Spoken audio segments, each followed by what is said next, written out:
Kerala vision distribution കമ്പനിയായ PDICയുടെ managing ഡയറക്ടറായിരുന്ന KO പ്രശാന്തിൻ്റെ ഓർമ്മകൾക്ക് ഒരാണ്ട്. Cable TV operators അസോസിയേഷന്റെ നേതൃതലത്തിൽ പ്രവർത്തിച്ച പ്രശാന്ത് രോഗാവസ്ഥ പോലും അവഗണിച്ചാണ് സംഘടനയിൽ സജീവമായിരുന്നത്. കഴിഞ്ഞ വർഷം ഏപ്രിൽ 12-നാണ് ആ സമർപ്പിത ജീവിതം ഓർമ്മയായത്.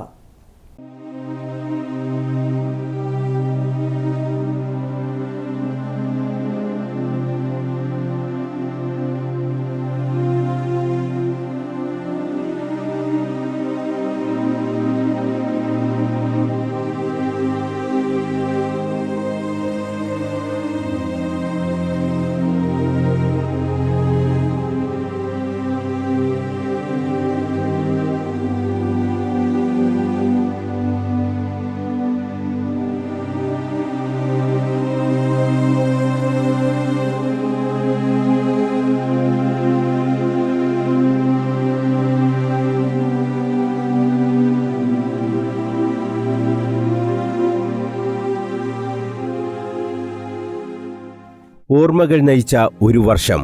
KO പ്രശാന്ത് എന്ന പേരു പറയാത്ത, ഓർമ്മകൾ പങ്കുവെക്കാത്ത ഒരു ദിവസം പോലും കണ്ണൂരിലെ കേബിൾ TV ഓപ്പറേറ്റേഴ്സ് അസോസിയേഷൻ ഭാരവാഹികൾക്ക് ഉണ്ടാകില്ല. അസുഖത്തെ തുടർന്ന് KO പ്രശാന്ത് വിടവാങ്ങിയിട്ട് ഒരു വർഷമായി എന്ന് വിശ്വസിക്കാനും അവർക്കാവുന്നില്ല.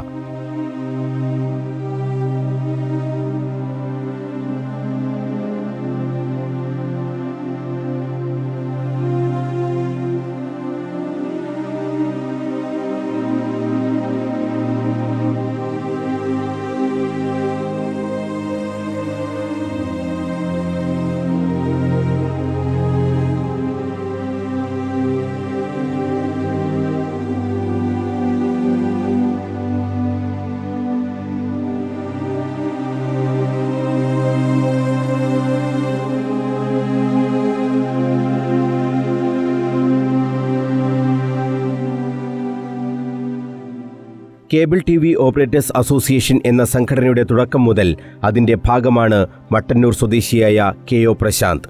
കേരളത്തിലെ കേബിൾ TV ഓപ്പറേറ്റർമാർ ഒരു വലിയ സാമ്രാജ്യം കെട്ടിപ്പടുത്തപ്പോൾ അതിൽ KO പ്രശാന്തിനെ പോലുള്ളവരുടെ വിയർപ്പ് അവഗണിക്കാനാവുന്നതല്ല. അവസാന കാലത്ത് രോഗം തന്നെ വേട്ടയാടുന്നു എന്നറിഞ്ഞിട്ടും സംഘടന ഏൽപ്പിച്ച ഓരോ ഉത്തരവാദിത്വവും പൂർണ്ണ മനസ്സോടെ നിറവേറ്റാനും KO പ്രശാന്തിനായി. കേരള വിഷൻ ഡിസ്ട്രിബ്യൂഷൻ കമ്പനിയായ PDICയുടെ മാനേജിംഗ് ഡയറക്ടറായിരിക്കെയാണ് KO പ്രശാന്ത് ഒരു വർഷം മുമ്പ് വിടവാങ്ങിയത്. സൗമ്യമായ പെരുമാറ്റത്തിനൊപ്പം ആശയങ്ങളുടെ കലവറ കൂടിയായിരുന്നു KO Prashant. Cable TV operator എന്ന നിലയിൽ നിന്ന് PDIC മാനേജിംഗ് ഡയറക്ടർ എന്ന സ്ഥാനത്തേക്ക് വരെ പ്രശാന്തിനെ എത്തിച്ചത് സംഘടന അദ്ദേഹത്തിന്റെ കഴിവ് തിരിച്ചറിഞ്ഞതുകൊണ്ടുകൂടിയാണ്. കേബിൾ TV ഉപഭോക്താക്കളെ എന്നും രാജാവായി കണ്ട സംരംഭകനാണ് KO പ്രശാന്ത്. അവർക്ക് ഒരു പ്രയാസവും ഉണ്ടാകരുത്, അതുമാത്രമായിരുന്നു KO പ്രശാന്തിൻ്റെ ചിന്ത. ലക്ഷക്കണക്കിന് ഉപഭോക്താക്കളാണ് കേരള വിഷന്റെ സമ്പാദ്യം. അവർ ഇരു കൈയും നീട്ടി ഈ പ്രസ്ഥാനത്തെ നെഞ്ചേറ്റിയത് KO പ്രശാന്തിനെ പോലുള്ള ത്യാഗപൂർണമായ നേതൃത്വത്തിൻ്റെ വിജയം കൂടിയായിരുന്നു. ഗ്രാമിക ചാനലിൻ്റെ ചെയർമാനായും കണ്ണൂർ വിഷൻ എക്സിക്യൂട്ടീവ് ഡയറക്ടറായും മട്ടന്നൂർ സിറ്റി കേബിൾ മാനേജിംഗ് പാർട്ണറായും പ്രവർത്തിച്ച അദ്ദേഹം പ്രാദേശിക ചാനലുകൾ നാടിൻ്റെ നാവാകണം എന്ന് പറഞ്ഞുകൊണ്ടേയിരുന്നു. COA കണ്ണൂർ ജില്ലാ വൈസ് പ്രസിഡന്റ്, ജില്ലാ ജോയിന്റ് സെക്രട്ടറി, സംസ്ഥാന കമ്മിറ്റി അംഗം, മട്ടന്നൂർ മേഖലാ സെക്രട്ടറി എന്നീ നിലകളിലും സംഘടനാ രംഗത്ത് പ്രവർത്തിച്ചിട്ടുണ്ട്. KO പ്രശാന്തിൻ്റെ ഓർമ്മകൾക്കുമുണ്ട് കരുത്ത്. ഞങ്ങളെ കഴിഞ്ഞ ഒരു വർഷമായി ആ അദൃശ്യശക്തി നയിക്കുന്നുമുണ്ട്. ഹൃദയം കൊണ്ടും കർമ്മം കൊണ്ടും ഞങ്ങളും ആ ഓർമ്മകളെ നെഞ്ചേറ്റുകയാണ്. KO പ്രശാന്ത് എന്ന COA പോരാളിയുടെ ഓർമ്മകൾക്ക് മരണമില്ല. ഈ ഓർമ്മദിനത്തിൽ ആദരാഞ്ജലികളോടെ ടീം കണ്ണൂർ വിഷൻ.